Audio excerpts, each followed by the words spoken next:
Assalamualaikum warahmatullahi wabarakatuh teman-teman. Nah, balik lagi di channel Pananesia. Kali ini kita mau bahas 5 faktor yang mempengaruhi harga Panana. Apakah harganya itu bisa lebih mahal atau lebih murah? Nah, kita akan lihat apa saja sih faktornya. Oke, so tonton sampai akhir. Kita lihat dulu yang lewat.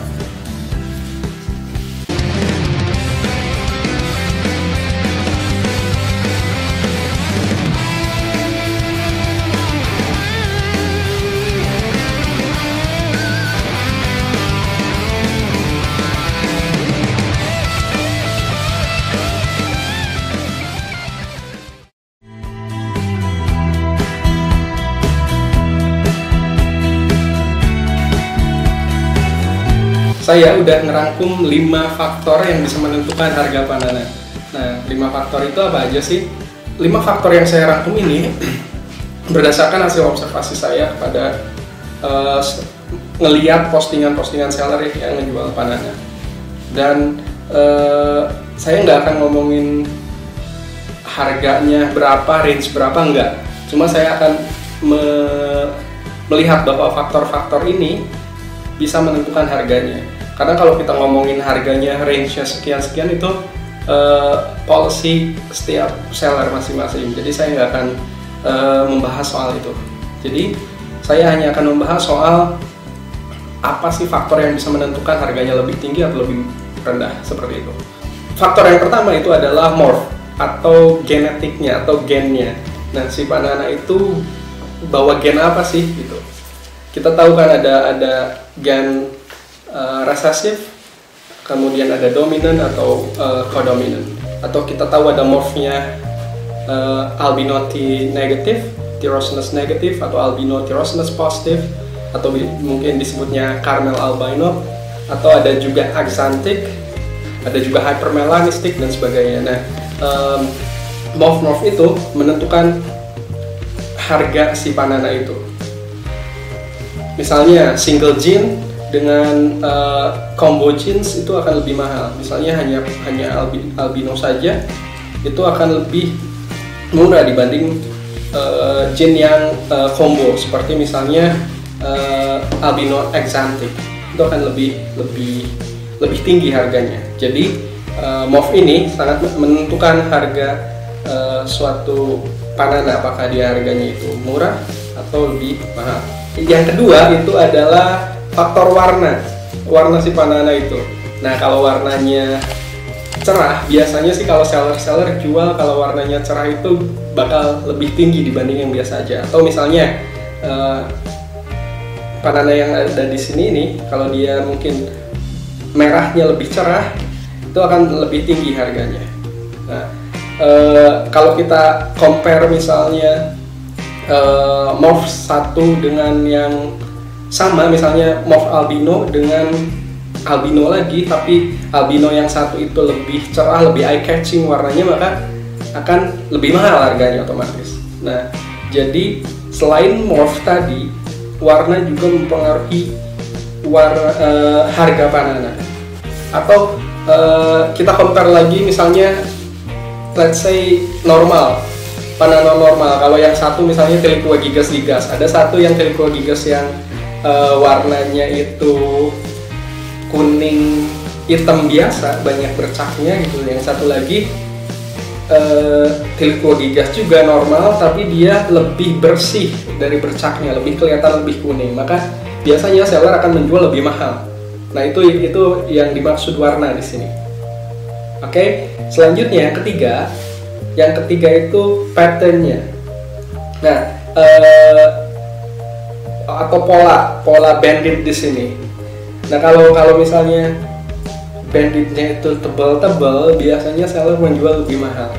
Terus kalau misalnya banditnya itu rapi, itu akan juga mempengaruhi harga Panana. Misalnya yang saya ini, dia nggak terlalu rapi banditnya, nggak terlalu tebal, nggak terlalu rapih juga. Enggak, jadi kayak di sini kan ada bercabang yang enggak lurus kayak gitu.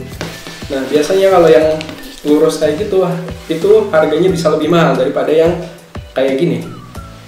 Selain dia tebal, biasanya patternnya itu yang tebal, atau yang rapih, kemudian yang kalau enggak yang acak-acakan sekalian.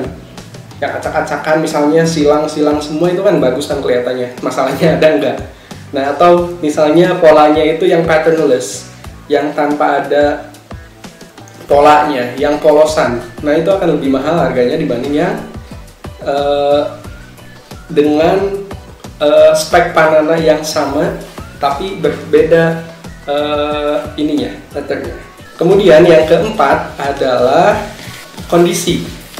Nah, kondisi di sini apakah Panana itu galak atau enggak, jinak atau enggak.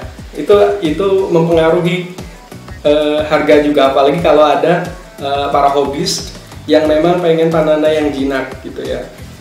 Itu juga mempengaruhi. Kemudian apakah dia mulus atau enggak, ya kan? Apakah ada lecet atau enggak, mulus enggak. Misalnya kukunya ada yang copot atau enggak, jarinya ada yang putus atau enggak, ekornya lurus atau enggak gitu. Itu mempengaruhi harga, bisa lebih tinggi atau bisa lebih murah. Biasanya yang mulus of course pasti lebih tinggi harganya. Nah, soal kondisi ini hati-hati ketika membeli Panana yang disebut mulus itu bagian ekor. Ekor ini agak tricky karena ekor Panana ini sebenarnya bisa dibilang lancip, iya mungkin lancip gitu, tapi kadang di ujung ekor 1 atau 2 mili, bukan senti ya, 1 atau 2 mili itu bisa aja ekornya nggak lurus di akhir, di ujung banget itu kadang dia nggak lurus. Nah, itu juga bisa mempengaruhi harganya. Nah, saya sering banget dapat yang dibilang mulus tapi ternyata pas di akhir diraba kerasa di ujungnya itu lebih cekung gitu.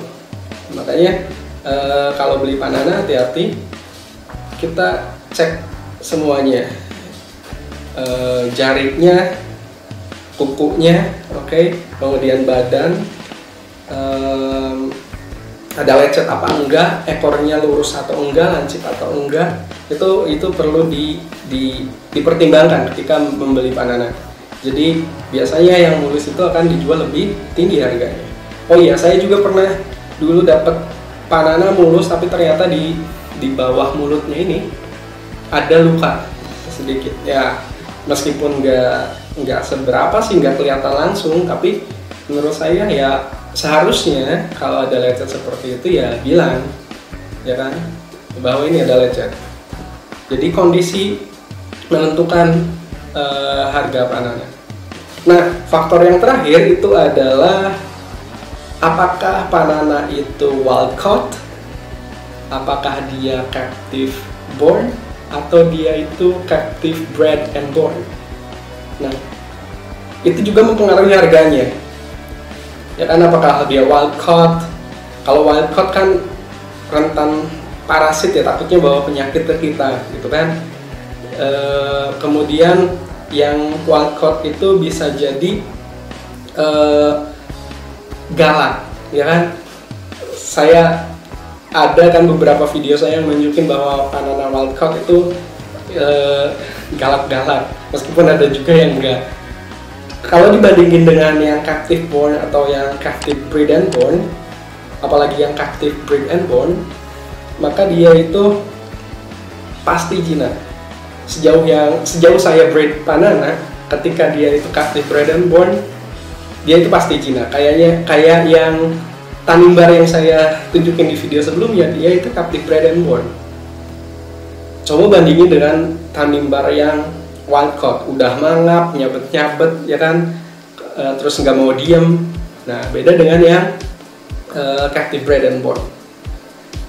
Terus kadang juga kalau yang wild caught, karena dia tidak terbiasa dengan manusia, kadang setiap di handling dia pup terus.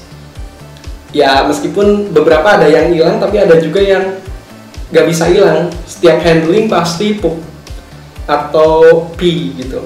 Setiap handling pee. Jadi kan kita nggak nyaman kalau handling Panana itu. Gitu. Saya juga ada pengalaman